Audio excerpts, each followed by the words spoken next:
વિદ્યાર્થી મિત્રો, આજે આપણે જોઈએ તો ધોરણ 10 માં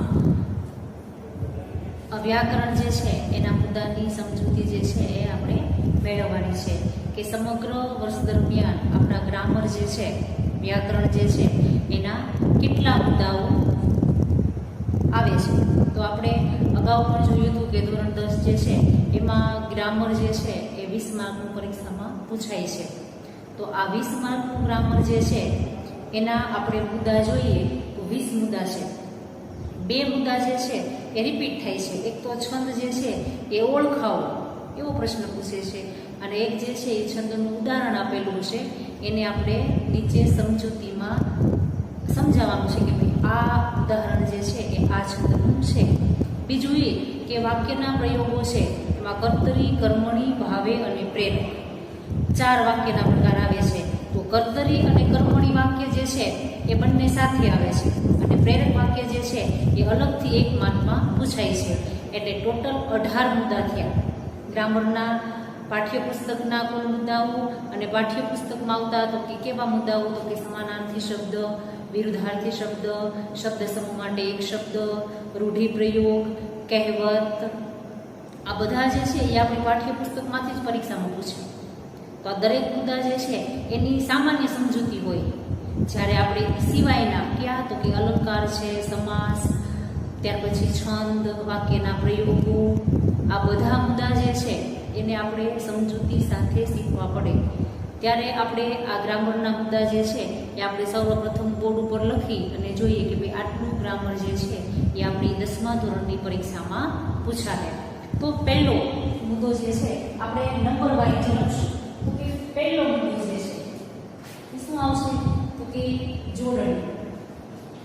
જોડણી જે છે એ ખોટી જોડણી આપેલી હશે, આપણે એને સાચી જોડણી લખવાની છે. દરેક ગ્રામરના પોઈન્ટ જે છે એ આપણે 1 માર્ક્સમાં 1 પોઈન્ટ જે છે એ પૂછાય, બરોબર. એટલે પહેલો છે સાચી જોડણી. બીજું છે ધ્વનિ શ્રેણી. ધ્વનિ શ્રેણીમાં આપેલો કોઈ પણ શબ્દ હશે એને આપણે સ્વર અને વ્યંજન બંનેને છૂટા પાડી અને આપણે લખવાના છે. એ આપણે અગાઉ પણ જોયેલું છે, અને આ આપણે જેમ જેમ ગ્રામર આગળ વધારશું એમ આપણે જોતા જઈશું. ત્યાર પછી ત્રીજો મુદ્દો છે સંધિ. સંધિ છોડો અને સંધિ જોડો. આપણે પરીક્ષામાં હાલ સંધિ જોડવાની હોય, આપેલી સંધિ જે છે એ છૂટી પાડેલી છે કે એ સંધિ જે છે એને આપણે જોડવાની છે. જેમ કે સદા પ્લસ એ તો સદૈવ એમ કરી અને આપણે સંધિ જે છે એ પરીક્ષામાં પૂછાય છે. ત્યાર પછી ચોથો મુદ્દો છે સમાસ ઓળખાવો. બરાબર, આ દરેક પોઈન્ટ જે છે એ તમને 1 માર્ક્સમાં પૂછાશે. 5મો મુદ્દો છે ક્રિયા વિશ્લેષણ. ત્યાર પછીનો 6મો મુદ્દો છે વાક્યના પ્રકાર. વાક્યના પ્રકાર પણ કહી શકાય અને વાક્યના પ્રયોગો એમ પણ કહી શકાય. તો આ પ્રયોગો જે છે એ ક્યાં ક્યાં છે, તો કે આપણે નીચે કાઉન્સમાં લખશું કર્તરી. બીજો છે વાક્યનો પ્રયોગ કર્મણી. ત્રીજો છે ભાવે, અને ચોથો છે પ્રેરક. બરાબર. પરીક્ષા ટાઈમે શું થાય છે, તો કે દરેક ગ્રામર જે છે એમાં છંદ અને વાક્યના પ્રયોગ જે છે એ બંનેને બાદ કરતા બધા જે છે એ 1 માર્ક્સમાં પૂછાય. જ્યારે વાક્યમાં પ્રયોગો છે અને છંદ જે છે એ 2 માર્ક્સમાં પૂછાય. ક્યાં ક્યાં, તો કે કર્તરી, કર્મણી અને ભાવે. એ ત્રણેય જે છે એટલે આપણે એક સાથે પૂછાય. જ્યારે પ્રેરક વાક્ય જે છે એ અલગથી પ્રેરક વાક્ય, સાદું વાક્ય આપેલું હોય એટલે આપણે પ્રેરક વાક્યમાં ફેરવવાનું. ત્યાર પછીનો 7મો મુદ્દો છે અલંકાર ઓળખાવો.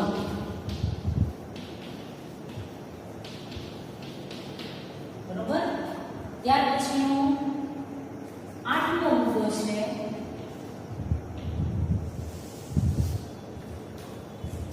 ત્યાર પછી 8મો મુદ્દો આપેલો છે કે અર્થભેદ ઓળખાવો.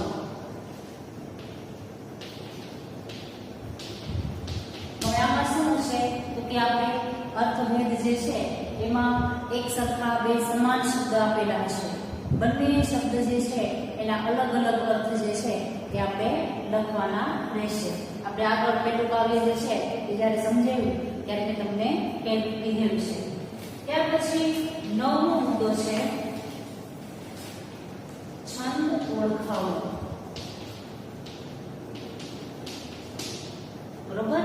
તો છંદ ઓળખાવો જે છે એમાં પણ શું છે તો કે એકમાં છંદ ઓળખાવો પૂછાશે અને બીજું જે છે એમાં છંદનું ઉદાહરણ આપેલું છે એને આપણે છંદમાં ઓળખાવાનું છે. એટલે બંને જે છે એક માર્ક્સમાં પૂછાય છે. ત્યાર પછી 10મો મુદ્દો છે પ્રત્યય. પ્રત્યય જે છે એમાં પરપ્રત્યય પૂર્વ પ્રત્યય જે છે એ આપેલા શબ્દમાં તમને શબ્દ આપેલો હશે કે તમને કીધેલું હોય કે નિશાંત, તો આપણે જે છે એ પ્રત્યયને ઓળખાવાનું કે ભાઈ આ પૂર્વ પ્રત્યય છે કે પર પ્રત્યય છે. બરાબર? ત્યાર પછીનો 11મો મુદ્દો છે કહેવત. તમને કોઈ પણ કહેવત એક આપેલી હશે, તમારે એનો અર્થ લખવાનો છે કે ભાઈ આ કહેવત છે. ત્યાર પછીનો 12મો મુદ્દો છે તળપદા શબ્દનો અર્થ આપવાનો છે. શિષ્ટ રૂપ જે છે એ તળપદા શબ્દનું લખવાનું છે. ત્યાર પછીનો 13મો મુદ્દો છે સમાનાર્થી શબ્દ. આ બધા જે છે એ તમારે ટેક્સ્ટ બુકમાંથી અવારનવાર પૂછાય છે, એટલે એ જે મુદ્દા જે છે એ આપણે યાદ રાખવાના કે આટલા મુદ્દા જે છે ટેક્સ્ટ બુકમાં છે, એ હું તમને આગળ બતાવું. ત્યાર પછી 14મો પ્રશ્ન છે મુદ્દો વિરુદ્ધાર્થી શબ્દ. ત્યાર પછી 15મો મુદ્દો છે શબ્દ સમૂહ. ત્યાર પછીનો 16મો મુદ્દો છે રૂઢિપ્રયોગ.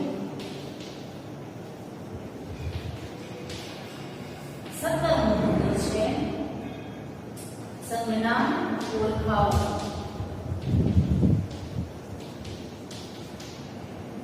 અને 18મો મુદ્દો છે વિશેષણ. ત્યાર પછી આખા પાઠ્યપુસ્તક દરમિયાન તમારે 18 મુદ્દા પૂછાય છે. આ જે છે 18 માર્ક્સના 18 મુદ્દા છે.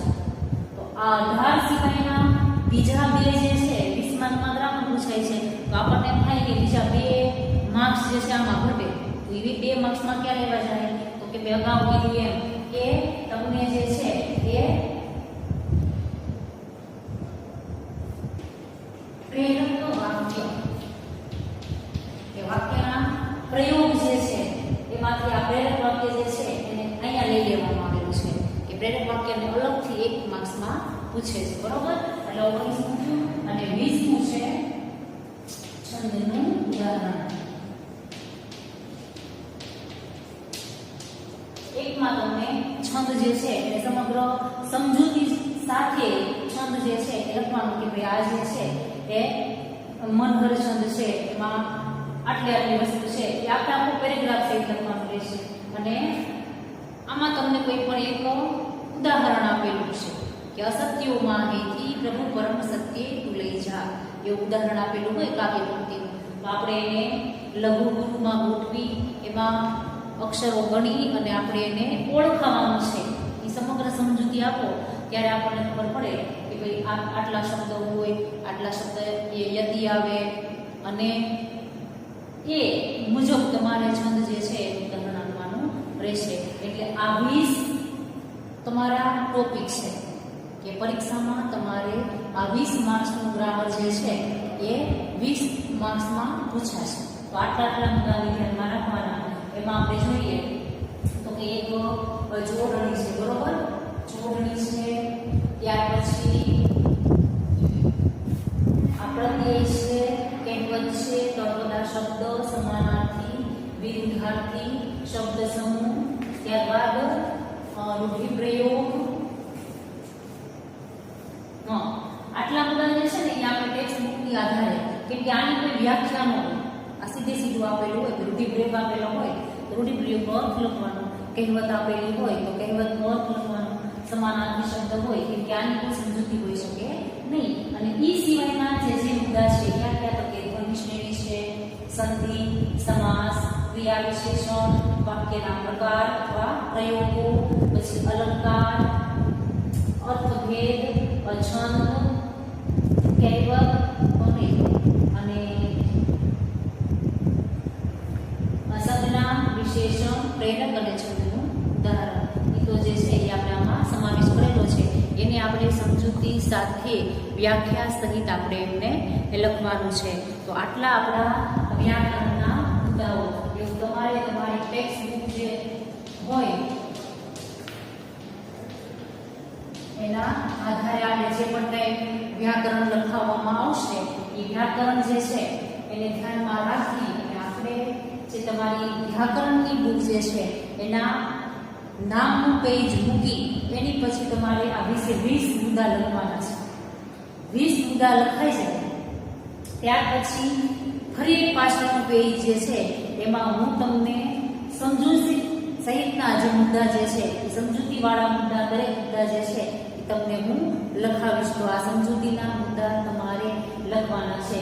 તો એ સમજૂતીના મુદ્દા જેમ જેમ લખાવતી જાવ એમ તમારે અનુક્રમણિકામાં તારીખ સહિત લખવાના છે જેમ આપણે અગાઉ લખેલા છે. અને જેમની પાસે હાલ ગ્રામર જે છે મેં તમને પહેલા લખાવેલું હતું એ બુક જે છે એ તમારે તમારી સામે રાખવાની છે.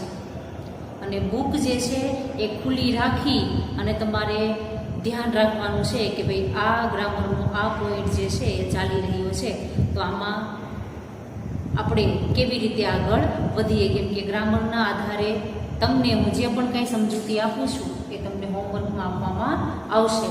તો એ વ્યાકરણનો મુદ્દા જે છે એ આ આપેલા દરેક મુદ્દા જે છે એમાંથી પહેલો મુદ્દો જે છે કયો તો કે જોડણી જે છે એ આપણા ટેક્સ્ટ બુકના આધારે પૂછાય એટલે એની સમજૂતી આપણે લેવાની નથી. સર્વપ્રથમ શું તો કે ધ્વનિ શ્રેણી. તો ધ્વનિ શ્રેણી જ્યારે શીખવામાં આવે ત્યારે ધ્વનિ શ્રેણીની પહેલા આપણે ગુજરાતી ભાષાની વર્ણ વ્યવસ્થા શીખવી જોઈએ કે ભાઈ ધ્વનિ શ્રેણીમાં તમે સ્વર અને વ્યંજનને છૂટા પાડો છો તો એ કેવી રીતે છૂટા પડ્યા. તો સામાન્ય બાબતને ધ્યાનમાં લઈ અને સર્વપ્રથમ આપણે શું કરવાનું છે તો કે ધ્વનિ શ્રેણી શીખવાની છે. તો આપણો વ્યાકરણનો પહેલો મુદ્દો જે છે એ મુખ્ય મુદ્દો ધ્વનિ શ્રેણી. પણ ધ્વનિ શ્રેણી કોના આધારે છે તો કે વર્ણ વ્યવસ્થાના આધારે. તો આપણે પહેલો મુદ્દો ઉપરના પહેલા પેજ ઉપર એવું લખવાનું છે કે ભાઈ વર્ણ વ્યવસ્થા. ઉપરના હાસ્યમાં આપણે લખશું આ વ્યાકરણના મુદ્દા જે છે એ બરાબર છે. તમારે તમારી બુકમાં જો બધા મુદ્દા જે છે એ લખી રાખવાના છે. બરાબર.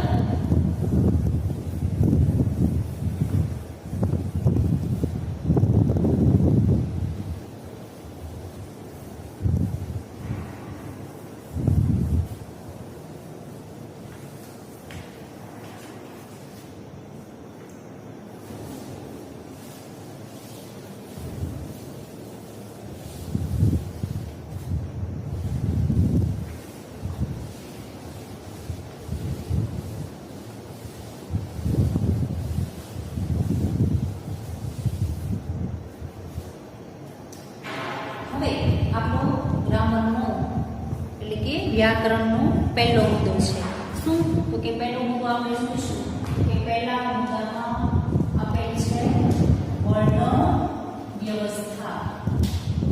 બરોબર. તો આ વર્ણ વ્યવસ્થા જે છે એ કેવી રીતે બનેલી છે એમાં ધ્વનિ શ્રેણી જે છે એ શીખતા પહેલા આપણે એમની વર્ણ વ્યવસ્થા જે છે એ આપણે જોઈશું.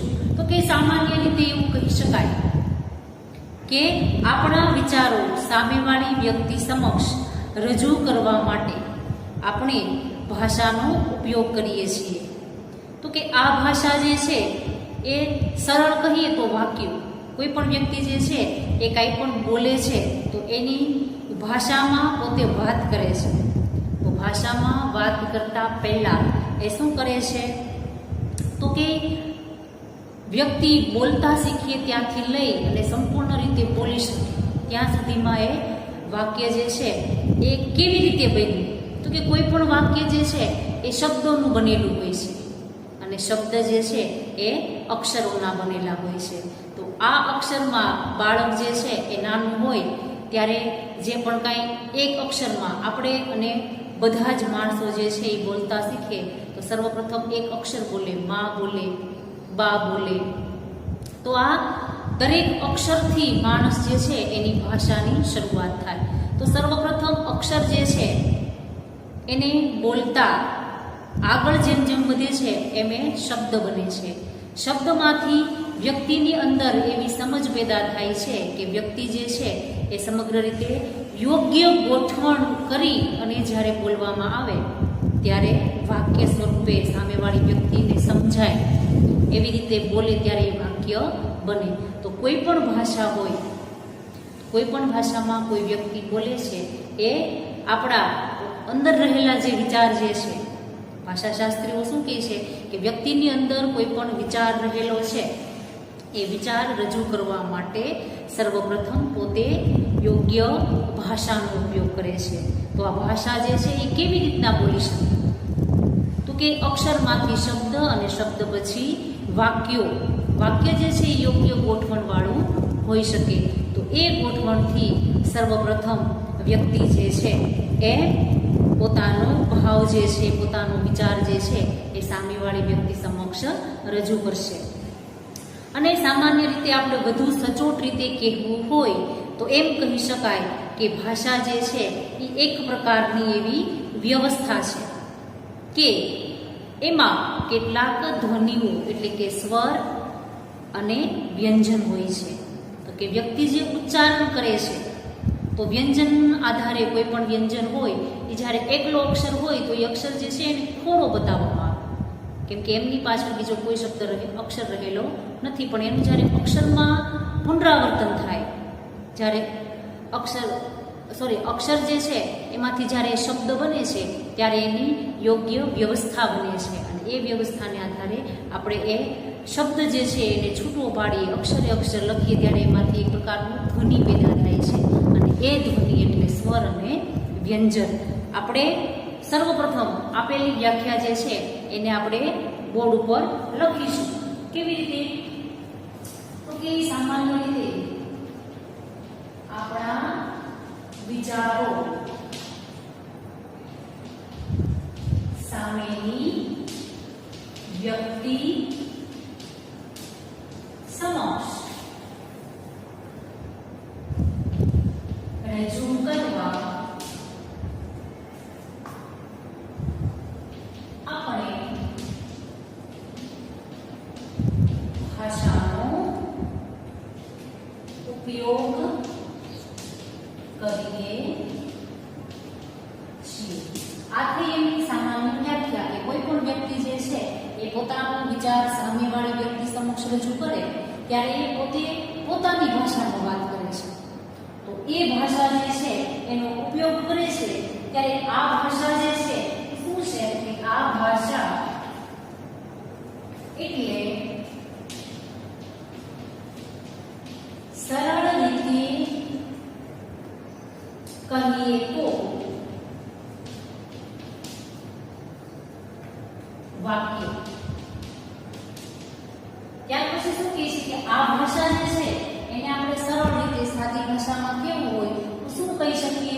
તો કે આ ભાષા એટલે સરળ રીતે કહીએ તો વાક્ય. આપણે કંઈ પણ આપણા મનની વાત જે છે, આપણો વિચાર જે છે એ સામેવાળી વ્યક્તિને કહેવું હોય તો આપણે યોગ્ય વાક્યોમાં યોગ્ય ગોઠવણથી અને સામેવાળી વ્યક્તિને સમજાય જાય એવી રીતે આપણે ભાષા જે છે એ વાપરવાની છે. એ રીતનું વાક્ય જે છે એ આપણે રજૂ કરવાનું છે.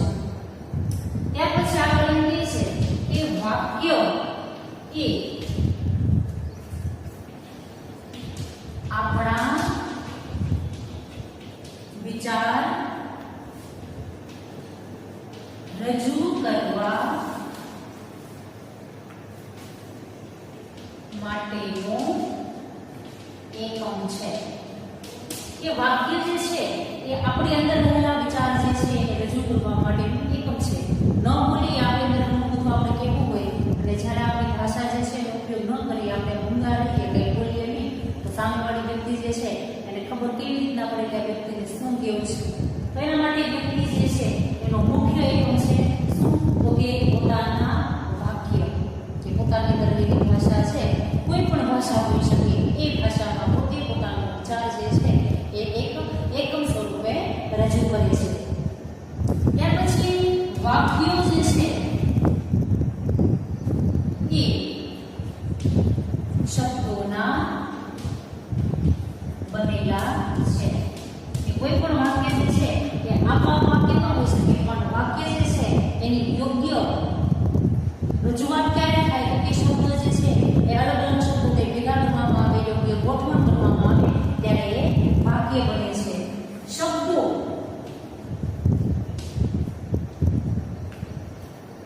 જે છે એ વર્ણો એટલે શું કહેવાય કે એને આપણે કાઉન્સમાં કહી શકીએ કે અક્ષર. વર્ણ અર્થાત અક્ષર જે છે, અક્ષર અર્થાત વધુ સચોટ રીતે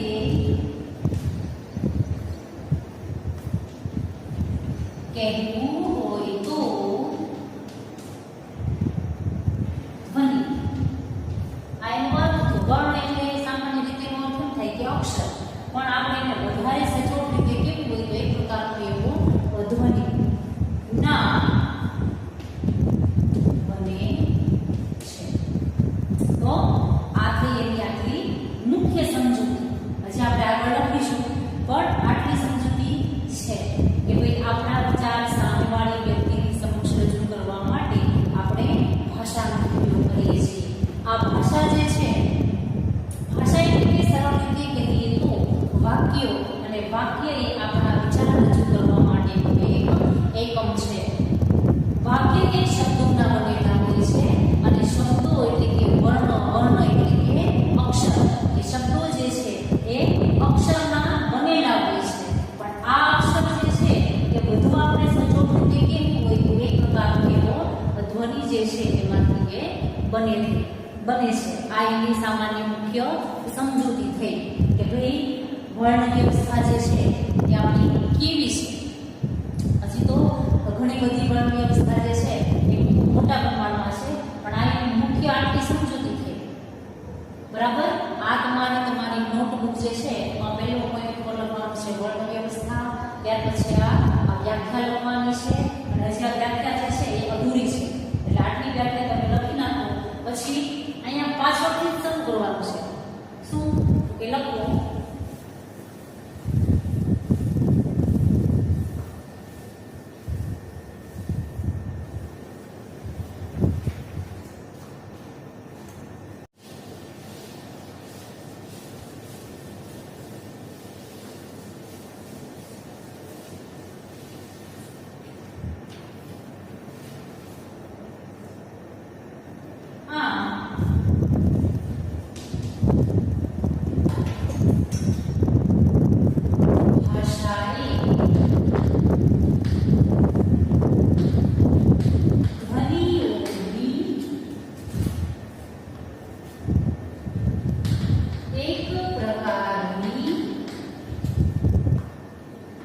વ્યવસ્થા છે.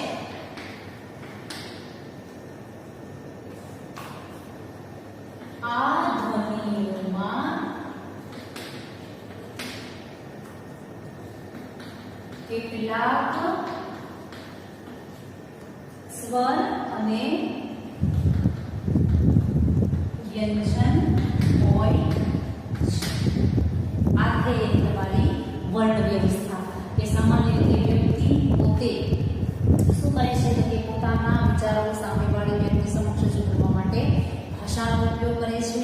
આ ભાષા જે છે એ આપણે સરળ રીતે કહીએ તો વાક્ય જે છે એ શબ્દોના બનેલા હોય છે. શબ્દ જે છે એ અક્ષરોના એટલે કે વર્ણના બનેલા હોય છે.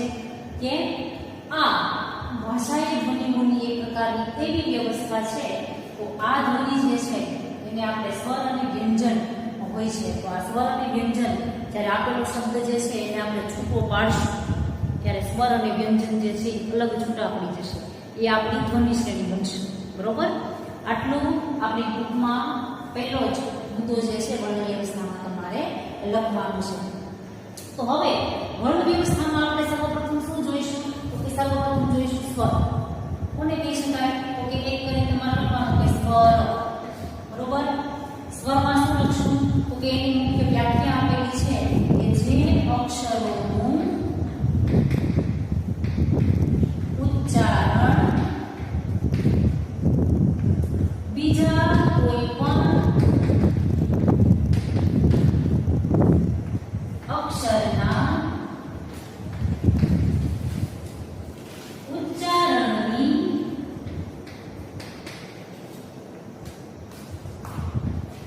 મદદ વિના સ્વતંત્ર રીતે થાય તે અક્ષરને સ્વર કહેવાય છે. બરોબર? હવે આપણે આ વર્ણ વ્યવસ્થાને આધારે આપણે જોવાનું છે કે સ્વર અને વ્યંજન જે છે એની વાત કરેલી છે.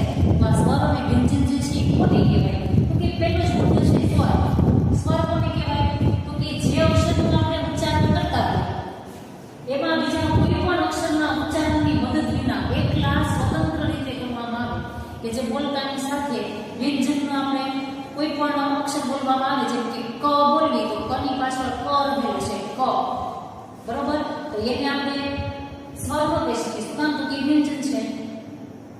એકલો ક લખવામાં આવે તો ક જે છે એને પૂરો લખવામાં આવે. તો કે ક લખો તો ક ને ખાલી આમ લખો કે ક. એકલો લખેલું હોય એની પાસે પૂરો. કપો જે છે એ આખો પૂરો આપેલો છે. પણ તમે એમાં એ લખેલું હોય કે ક મ લ એવો શબ્દ આપેલો હોય તો આપણે એની ઘણીજણી કરીએ એટલે આનું જે છે એ ઘણીજણી કરતા શું બને? તો કે ક બોલો એટલે એની પાસે શું આવે? તો કે ક પ્લસ અ પ્લસ મ પ્લસ અ પ્લસ લ. બરાબર? એટલે આ કોઈ પણ અક્ષર જે છે એ જ્યારે એકલું હોય ત્યારે પૂરો અને જ્યારે એનું શબ્દમાં રૂપાંતર કરવામાં આવે એટલે એની પાસે સ્વર જોડાય. પણ સ્વર જે છે એ કેવો છે? તો કે સ્વતંત્ર અર્થ ધરાવે છે. આ તમારે આટલું જે છે આ લખવાનું નથી પણ ખાલી સમજૂતી માટે આપેલું હતું. એટલે કે સ્વર જે છે એમના સાથે કોઈ પણ જાતનો બીજો અક્ષર જે છે એ જોડાયેલો હોતો નથી પણ પોતે પોતાની રીતે સ્વતંત્ર અર્થ ધરાવે છે. બરોબર? તો હવે આપણે સ્વર જોઈએ કે ગુજરાતી ભાષામાં મુખ્ય 12 સ્વર છે. ત્રીજો સ્વર જે છે એનો સમાવેશ કરવામાં આવેલો છે પણ લીધેલો નથી. માત્ર એની સમજૂતી માટે એમ કીધું છે કે આનો સમાવેશ ભાષાશાસ્ત્રીઓએ કીધું કે ભાઈ આ સ્વર જે છે એને સ્વરમાં મેળવણી કરવામાં આવે છે પણ એને યોગ્ય રીતે સમાવેશ કરવામાં આવતો નથી. તો કે હવે ક્યાં ક્યાં સ્વર છે? તો કે અ, ત્યારબાદ આ, પછી હસ્વઈ દીર્ઘઈ, હસ્વ દીર્ઘ ઉ, ત્યારબાદ એ, પછી ઐ, ઉ, ઔ, અમ અને છેલ્લે અ. બરોબર? આ 12 પ્રકારના સ્વર જે છે એ જોડાયેલા છે કે જેમની પાસે કોઈ પણ જાતના અક્ષરની મેળવણી વગર આ દરેક સ્વર જે છે એ પોતે સ્વતંત્ર અર્થ ધરાવે છે અને બીજા કોઈ અક્ષર સાથે કંઈ પણ લેવા દેવા છે નહીં. પણ આ જે છે ને એ વ્યંજનમાં જોડાયેલા છે. આ બધા સ્વતંત્ર અર્થ ધરાવે છે જ્યારે વ્યંજન જે છે ને એ સ્વરની ઉચ્ચારણ વગર ઉચ્ચારણ થઈ શકે નહીં. અને છેલ્લે ભાષાશાસ્ત્રીઓએ રૂ જે છે એનો સમાવેશ કરેલો છે પણ એને અલગથી બતાવવામાં આવેલો છે. કુલ 13 સ્વર જે છે એ થયા. બરાબર? હવે ત્યારબાદ આપણે જોઈએ કે આટલા સ્વર જે છે તો માત્ર કેટલા સ્વર જે છે એનો સમાવેશ કરેલો છે કે ભાઈ આટલા સ્વર જે છે એનો આપણે મુખ્ય ગુજરાતી ભાષામાં સમાવેશ કરેલો છે. આ બધા સ્વર તો છે જ પણ એ સિવાયના સ્વર જે છે એને આપણે સ્વતંત્ર રીતે સાંભળીએ છીએ કે આપણે કોઈ પણ શબ્દ ઈયળ બોલતા હોય તો એ હસ્વજી લખાય, ઊન બોલતા હોય તો એ હસ્વ લખાય. એનો સાચી રીતના દીર્ઘમાં થાય. હસ્વ દીર્ઘને આપણે ક્યારે નથી. એટલે ભાષાશાસ્ત્રીઓએ મુખ્ય એવા 7 સ્વર જે છે એ બતાવેલા છે કે ભાઈ માણસ તરીકે કોઈ પણ વ્યક્તિ જે છે એ આટલા સ્વર જે છે એનો વધારે પડતો ઉપયોગ કરે છે. તો એવા કયા છે કે આપણે જોઈએ.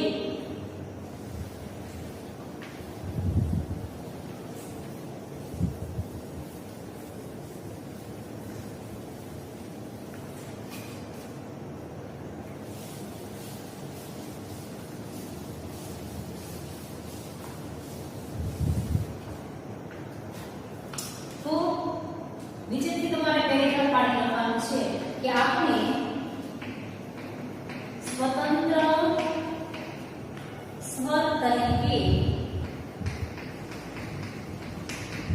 સાંભળીએ છીએ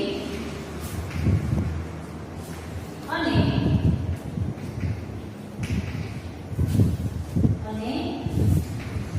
ઓળખીએ છીએ. તો માત્ર કેટલા માત્ર ઓળખીએ છીએ કે આ હસવઈ હસવઉ એ ઓ અને ઔ. આ 7 સ્વર જે છે એને ભાષાશાસ્ત્રીઓએ મુખ્ય સ્વર તરીકે ઓળખાયેલા છે કે સાચી રીતે 13 સ્વરો જે છે 12 જે છે એમાં રૂનો સમાવેશ કરવામાં આવે એટલે 13 થાય. પણ ઈ 13 સિવાયના વ્યક્તિ જે છે એના ઉચ્ચારણ વખતે આપણે હસવઈ હોય તો ઈ બોલતા હોય, હસવ ઉ હોય તો એવું બોલતા હોય. દીર્ઘ હસવની જગ્યાએ દીર્ઘ હોય તો આપણે ઈ જ બોલ્યું, ઉ જ બોલ્યું. ઉ એમ ન બોલ્યા, ઈ એમ ન બોલ્યા. કેમ કે જેવી રીતના ઉચ્ચારણ કરવામાં આવે છે એવી જ રીતના સ્વર જે છે એને આપણે લખી શકાય. તો આ હતા આપણા સ્વર જે છે એ મુખ્ય સ્વરની સમજૂતી.